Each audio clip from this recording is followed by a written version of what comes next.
тамоюлҳои асосии амнияти киберӣ имрӯз кадомҳоянд? خیلی саволи ҷазибтар аст. خیلی زیاد است برای که گپ در سر آن است که هر سال بعضی تهدیدهای نو پیدا میشن، خصوصا با پیدا شدن مثلا ذهن سنی تهدیدهای نو پیدا میشوند، چون که ذهن سنی امکانیت میدهد که آواز شما را تقلید کاری کند، شکل و سبک و اسلوب نوشتن شما را تقلید کاری کند، قیافه شما را سازد، شکل الکترونی نشه و از نام شما فرض کردیم یک پیامک با یگان خشت بارتون میفرستد که فلان کار کن یا که فلان مبلغ را گذران گفتن، یعنی آدم باور میکند و چی کند. لیکن در اینجا باز هم در سری تفکر انتقادی میرود که آیا ما آماده هستیم که پیش از یک مبلغ رو فرستانه حداقل با خشمون زنگ زنیم و پرسیم که برادر صحت سلامت هستی نیستی، همین پیامک از نام تو بود، از نام تو نبود. یعنی اینجا باز هم با مسئله بازوی میبینیم. در برابر این مثلا رشد کردن کامپیوترهای کوانتی و این نمودی کامپیوترها خیلی یک سرعت زیادی کارکرد اطلاعات رو دارن و از همین نقطه نظر آن و تکنولوژی رمزبندی شفره‌بندی که استفاده برده می شود اینها خودشون زیر تهدید میمونند. لیکن در برابر این باز هم ما باید به نظر گیریم که عیناً همین تکنولوژی ها باز راه حل همین چیزها رو نیز پیشنهاد کرده میتوانند. یعنی گپ در سر آن نیست که تکنولوژی برآمده تهدید میکنه و تمام. نه، تکنولوژی برآمد از یک طرف اگر میگن تهدید رو به وجود دارد، از طرف دیگر باز راه حلش رو نیست عیناً همین چیزها رو باز برای حل این مشکلات استفاده میبرند. این زمان مثلا باز با کامپیوتر کوانتی اگر که علاقه‌مندیش گپ زنیم، الگوریتم های نو ساخته ایستادن که با استفاده از کامپیوتر کوانتی همین رمزبندی رو باز هم بقوت‌تر میکند که بعد دیگر کامپیوتر کوانتی نمیتواند آن رو شکند. یعنی بازی عیناً بازی سنی هم همین خیل. اگر یک کس به شما تواند که با آواز شما پیامک فرستد، پس دیگر ذهن سنی هست که و میتواند که سنجد که تا چه اندازه همین ثبت فرستاده شده همین پیامک از شما آمدگی است یا اینکه و به طور سنی ساخته شده است. فقط چک کنه دلیل سنجی. بله این چیز خیلی گفتم که این هم امکانات خیلی زیاد رو به وجود میاره.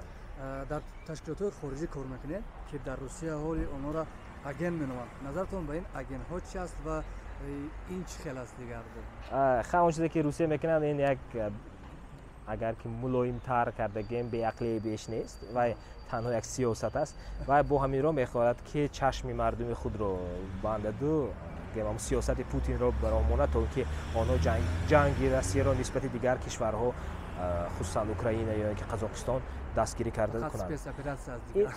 بله اکام با گفتی آنها سپیس اپیراسیون است، لیکن جنگ هم جنگ است. هزار وای کنیم. من گپ دستری آن نیست که من در کدام تشکیلات کار میکنم. من با بسیار تشکیلات همکاری میکنم، از جمله مقامات دولتی از این چنین برای آنها نیز ترینینگ و سمینارها میگذارانم.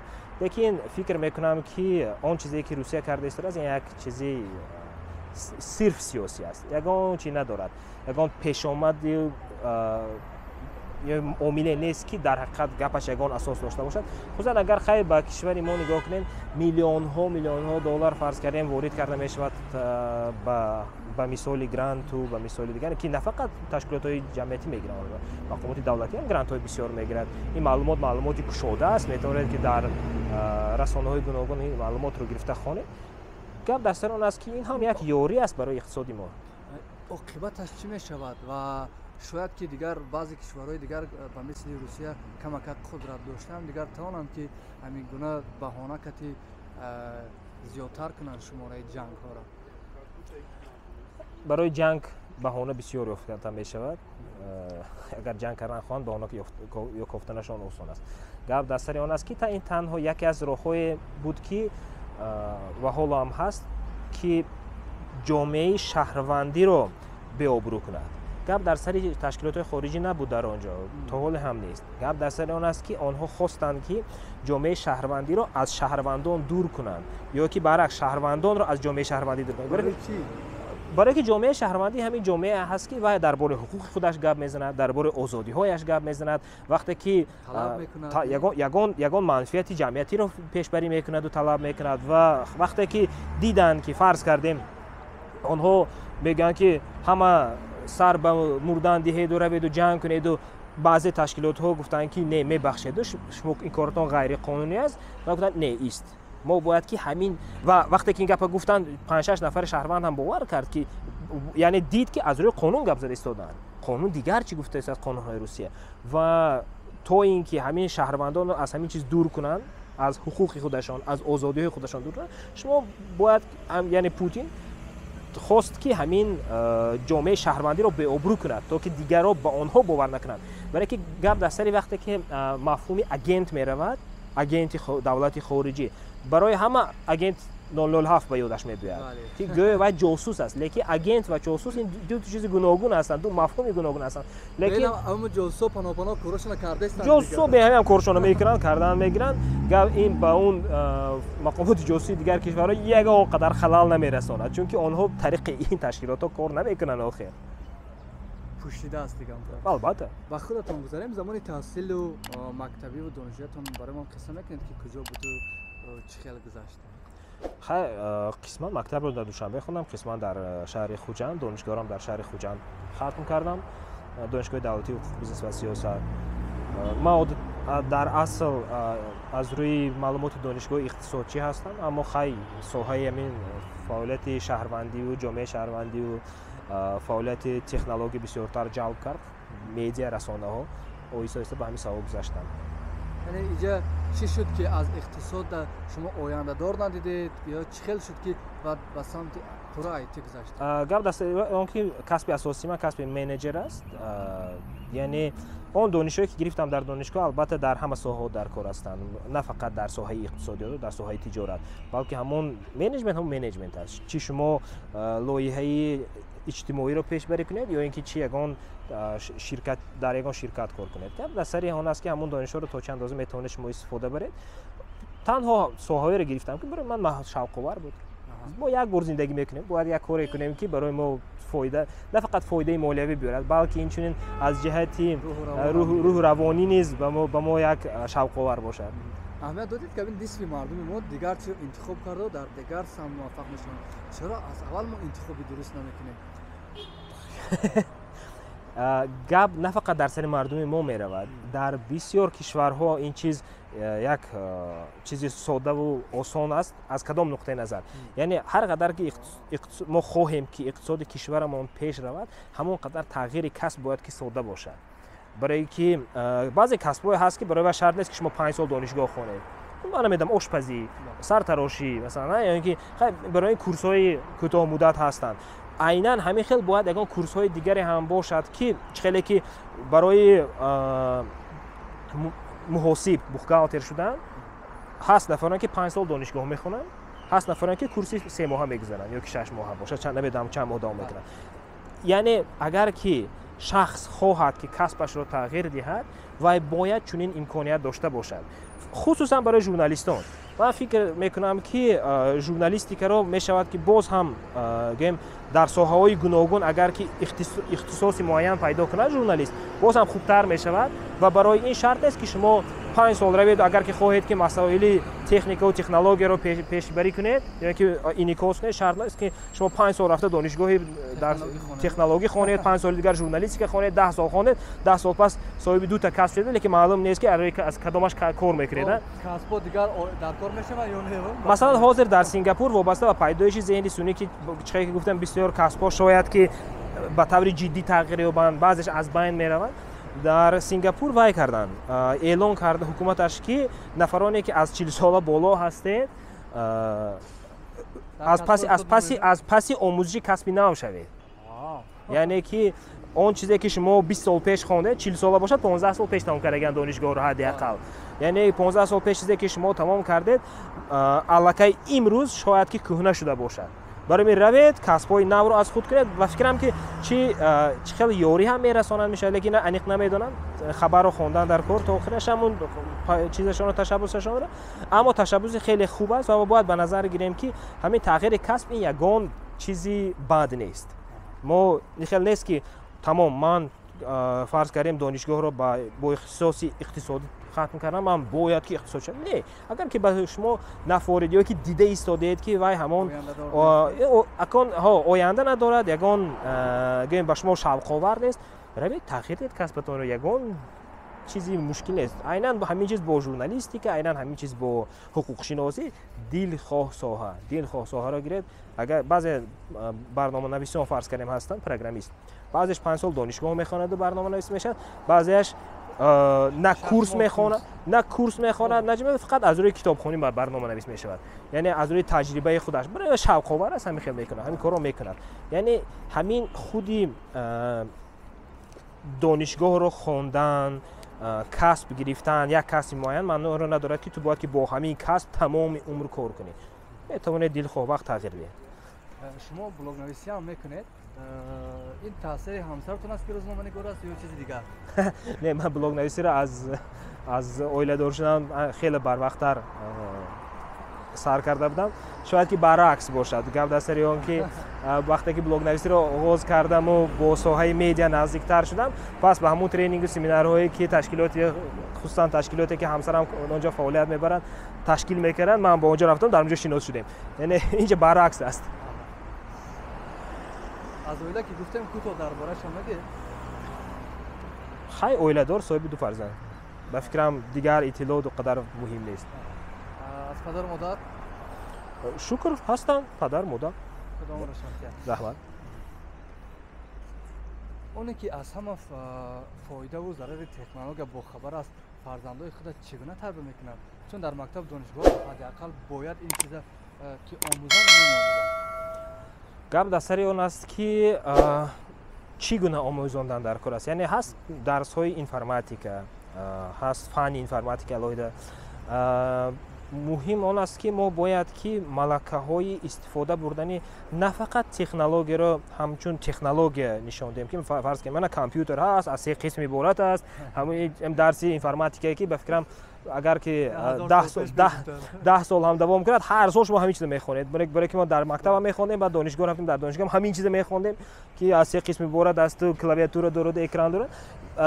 گپ در سر اون است که ما باید نشان دهیم که همین تکنولوژی چگونه به زندگانی ما تاثیر میکنند و چگونه ما آن را میتوانیم که در اجرا کردن این یا آن کارمان استفاده بریم. مثلا وقتی که ما گپ میزنیم درباره تهدیدهایش، از جمله تهدیدش همین پیدا شدن فیک و دیگر، لیکن ما باید این در برابر همین نشان دهیم که چگونه با استفاده عیناً از همین تکنولوژی ما میتونیم که ما فیک ها را یابیم، آنها رو فکت چک کنیم، دلیل سنجیم، معین کنیم که کدامش راست است کدامش دروغ است. یعنی اینجا وقتی که میگن که بود سافت سکیلز و هارد سکیلز، یعنی ملکه های نرم و ملکه های چی میشه سخت. ملکه های سخت و ملکه های هستند که شما به مثال کسب آنها رو میآموزید و تنها برای کسب شما در کار هستند. ملکه های نرم ملکه های هستند که به مثال تفکر انتقادی، تفکر تحلیلی که در همه ساحه در کار میتواند که چی از ساحه حیات شخصی باشد، چی از ساحه‌ای که به کسب شما داخل دارد. و از همین نقطه نظر باید که مکتب خصوصا در رشد ملکه های نرم به ما یاری رسانند، چون که وقتی که این چیز رو به ما نشان میدن که چگونه ما میتوانیم که با اطلاعات سر و کار کنیم و چگونه اطلاعات رو سنجیم و معلومات درست رو از نادرست فرق کرده توانیم، پس همین دانش ها رو شما میتونید که در دانشگاه وابسته به فن و کسب خودتون علاقه رشد دهید و استفاده برید. برای من عجیب است که ما باز در فکر عوض کردن سیستم تعلیم هستیم، ولی در فکر سواد کنانی نه. یعنی همین عوض ها گویا برای سواد کنی هستن، ولی با قول رزولتات نیست، یعنی یک چیزی نیست، نتیجه نیست که ما بگیم که خب این راه نشان داد، یعنی این تاثیر کرد. اون چیزی که ما به مثال آوردم یعنی یک تغییرات جدی را طلب میکند، نه فقط در خودی ساحه معارف بلکه در مناسبت معارف. برای که ما باید چنان آماده کنیم طلبگان را که شرط نیست که آنها همه معلومات را قریزات کرده بروند از مکتب. گپ در سری آن نیست که وای فرض کنیم 17 تا فن را تمام میکنه یا که در صنف 10 وای علاقه باید که از 15 فن امتحان سپارد و چقدر فن ها رو باید که از خود کند. شاید که ما باید بعضی فن ها رو برعکس اختصار کنیم، ساعتاش کمتر کنیم. گپ در سر آن است که ما هر قدر زیادتر طلبه رو همین با فن های گوناگون بار کنیم، با معلومات اطلاعات زیاد بار کنیم. вай дониш намешавад. Барои он ки иттилоот ба дониш табдил ёбад ва барои вай вақт зарур аст, барои вай таҷриба даркор аст, то ин ки ҳамон нафар тавонад ки иттилооти дар китобаш хондагиро дар амал дар ягон ҷо истифода барад. Барои ин баръакс мо бояд ки миқдори соатҳо ва миқдори баъзе фанҳоро низ кам кунем ки талаба ба ҳамон фанҳое ки дар ҳақиқат дар зиндагии вай даркор шуда метавонад, зарур шуда метавонад ва дар рушди донишу малакаҳои нарми вай мусоидат мекунад, ба ҳамон чиз сарф карда тавонад. аз лоиҳаҳои муваффақатон пурсам ки алифбо медиаву фактчек чизи аст, чаро ҳоли о қадар фаъол нестам? ин ҳам вобаста ба баъзе гӯем чизҳои молиявӣ ҳам аст, аз ҷумла ва аз ҷумла бо вақт албатта ки чи аст алоқаманд аст. ҳар қадар ки вақт зиёдтар шуд боз ҳам бисёртар кор мекунем. Вобаста ба фактчек дар онҷо як дастаи ҳаст, тим аст ки кор мекунем. Ин на фақат лоиҳаи шахсан ман аст, гап дар сари он аст ки боз ҳам агар ки лоиҳаҳои нав шуд, мо ҳаракат кардем вобаста ба он ки новобаста аз он ки мо дар соҳаҳои гуногун худамон кор мекунем. Маслан онҷо ҳамкорам ҳастанд Ҷамшед Маъруфов, Шавдат Соҳибназарова ки дар тими мо ҳастанд, боз бачаҳо команда ҳастанд ки новобаста бо далелсанҷӣ машғул мешаванд. Ҳамаи мо дар ташкилоту дар расонаҳои гуногун кор мекунем. ин ҳам як расонаи ҷамъиятӣ аст, як лоиҳаи ҷамъиятии мо аст. ҳамин фактчекинг тиҷиро мисли фактчекингҳои қазоқу қирғиз лоиҳаи муваффақ гуфтан мешавад? бигзор ба ин савол ман неву аудитория ҷавоб гӯяд. ҳамин гуна лоиҳаҳо зиёд буданд то замони гранташон тамом шуданд. барои чӣ мо ҳамин гуна контентҳои хуба баъди тамом шудани грантҳо фурӯхтаву бозорхар намекунем? Якумаш ин ки фактчек ин лоиҳаи иҷтимоӣ аст. хай ҳам боз вобаста мешавад ба ҳамон малакаҳои савдо кардан шояд ки бошад. Гап дар сари ин нест ки шояд лоиҳа ганда бошад, шояд ки муаллифони лоиҳа омода нестанд барои он ки ҳамин чиз кунанд. баъд ба ғайр аз ин чихе ки гуфтам, гап на фақат дар сари худи лоиҳа меравад. дар аввали суҳбатам як чиз қайд карда будам ки гап дар сари муҳит меравад, гап дар сари инфрасохтор меравад.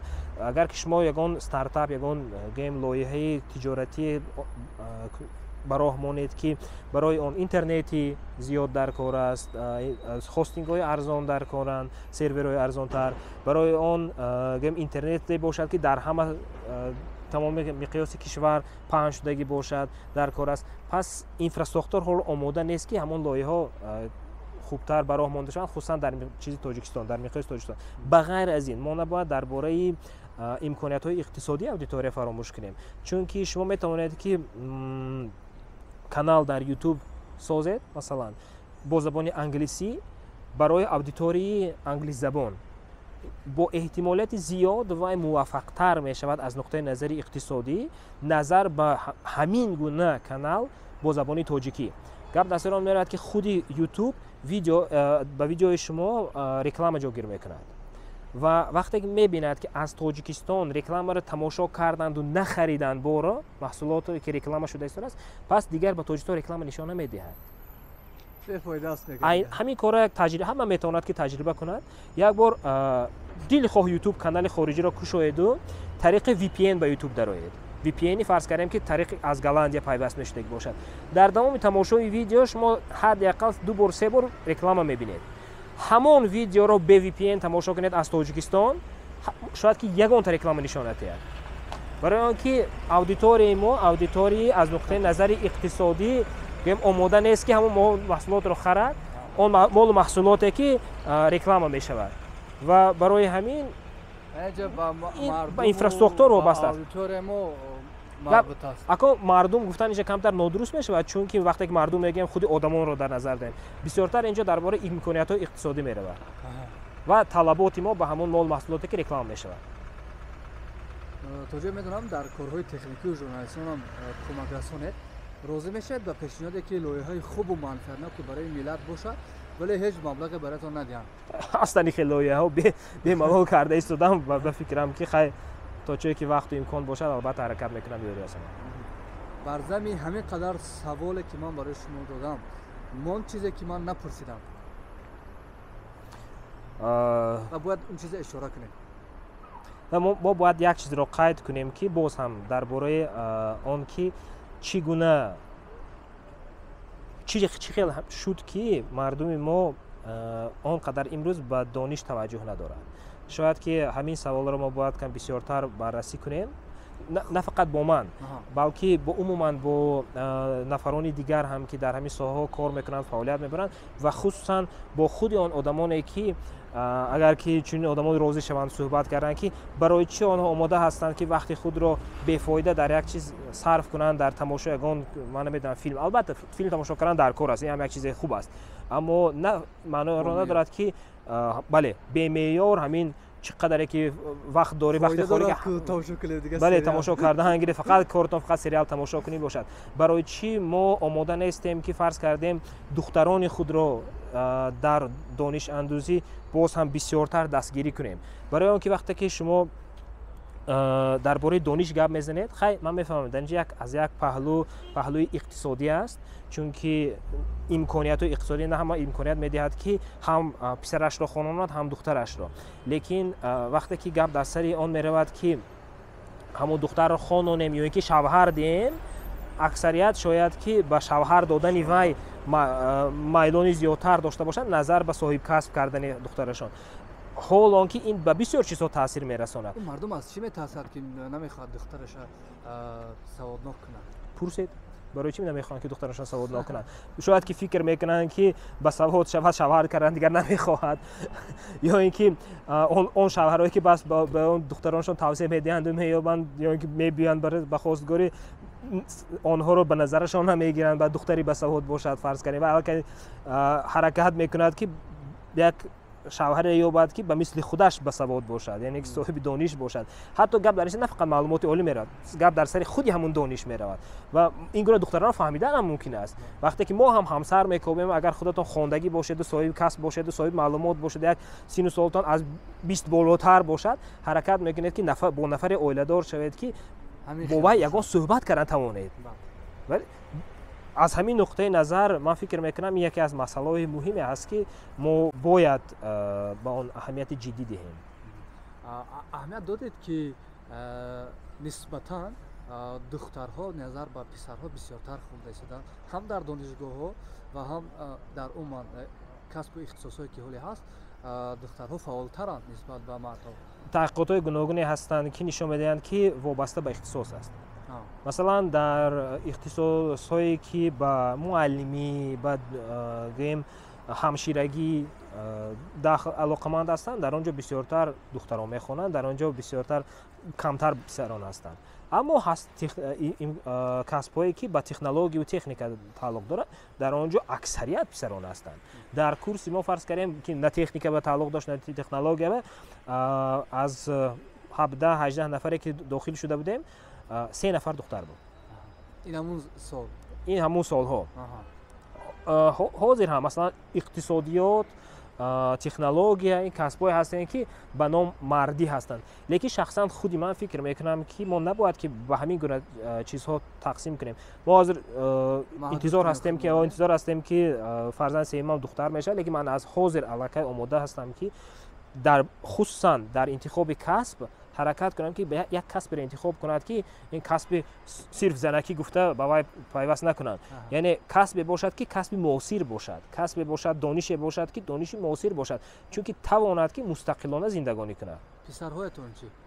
عیناً همین خیل گپ در سر آن است که پسر است یا که دختر، گپ در سر آن است که انسان است و همین انسان باید که یک کسب را انتخاب کند که برای وی شوق آور باشد، برای وی در آینده یک مبلغ معین به دست آورده تواند و از جهت مالیوی مستقل باشد. حرف آخر برای امروز آینده ملت؟ دانش آموزید، کسب آموزید، کسب‌های موثر آموزید، تکنولوژی‌های نو را آموزید و همه این رو حرکت کنید که در زندگانیتان مفید استفاده برید. یگان سوال با من داره؟ نه. تشکر. اکرستان. سلامت باشید. قرار کار. رحمت. خب امیدوارم که صحبتی که ما توجه کردیم برای زندگی من بعد شما به درد میخورد و حتما توصیه و مصلحتی که که ما بوده حتما در زندگیتون استفاده برید. تا نوارهای بعدی خود نزدیکان احتیاط کنید. بریم که رفتیم.